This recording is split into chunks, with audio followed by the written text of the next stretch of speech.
খুনিদের পুনর্বাসনের চেষ্টার বিরুদ্ধে হুঁশিয়ারি দিয়েছেন বৈষম্য বিরোধী ছাত্র আন্দোলনের নেতারা। তারা বলেন, ৫ আগস্টের পর কিছু ষড়যন্ত্র হলেও তা রুখে দেওয়া হয়েছে।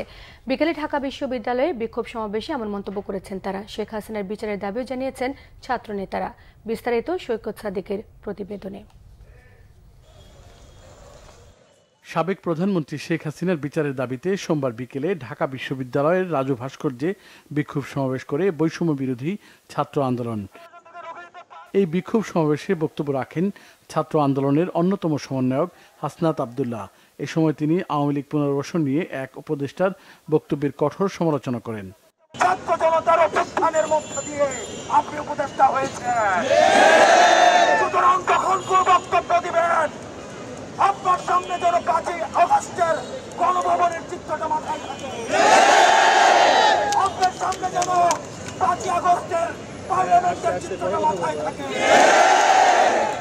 যারা স্বৈরাচারকে পুনর্বাসন করতে চায়, যারা খুনি হাসিনাকে পুনর্বাসনের মতো বক্তব্য দিতে চায়, আমরা ছাত্র জনতা যেভাবে তাদেরকে উপদেষ্টা বানিয়েছি, ঠিক একইভাবে গদি থেকে ছুড়ে নামাতে আমরা দ্বিধা করব না। আরেক সমন্বয়ক সার্জিস আলম বলেন, ৫ আগস্টের পর বেশ কিছু ষড়যন্ত্র রুখে দেওয়া হয়েছে। ভবিষ্যতেও সবাইকে সজাগ থাকতে হবে।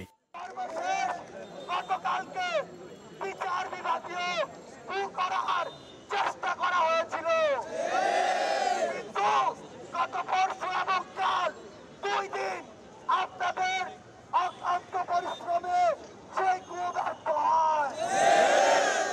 এ সময় শেখ হাসিনার বিচারের দাবি জানানো হয়।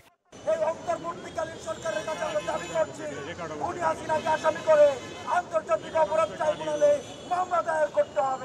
বিক্ষোভ সমাবেশ শেষে শিক্ষার্থীরা মিছিল নিয়ে ঢাকা বিশ্ববিদ্যালয়ের বিভিন্ন এলাকায় ঘুরেন। সৈকত সাদিক, বাংলা ভিশন, ঢাকা।